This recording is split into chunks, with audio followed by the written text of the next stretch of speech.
Nous sommes à Tchadjaï, à un peu plus d'une centaine de kilomètres de Dakar, la capitale sénégalaise. C'est ici que nous avons rencontré Elad Malik Silla et Mariam Diouf.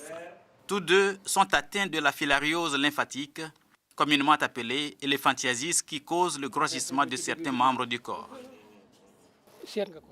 Cette maladie est un grand handicap pour moi. Avant de la contracter, j'étais très actif dans les champs.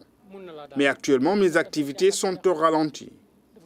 J'évite de me blesser parce que je risquerais d'avoir d'autres complications plus sévères.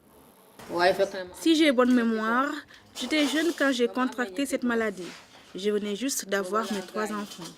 Tout a commencé par une plaie banale et au moment de se cicatriser, j'ai commencé à sentir des maux de tête et des palpitations. Au bout de 4 jours, je me suis réveillée avec des enflures aux pieds.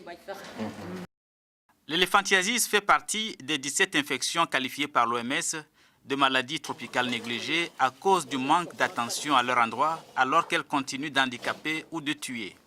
Un humain sur 6 souffre d'une ou de plusieurs de ces maladies.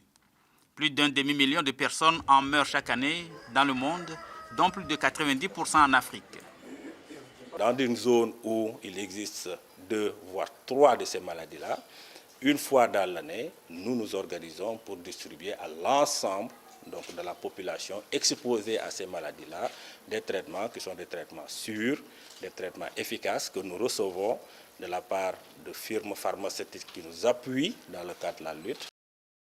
Les conséquences sont souvent de grands handicaps ou la mort, tout comme la baisse de la productivité économique. Selon les spécialistes, les maladies tropicales négligées constituent une entrave à l'atteinte des OMD en 2015. Une raison de plus pour une mobilisation générale plus accrue.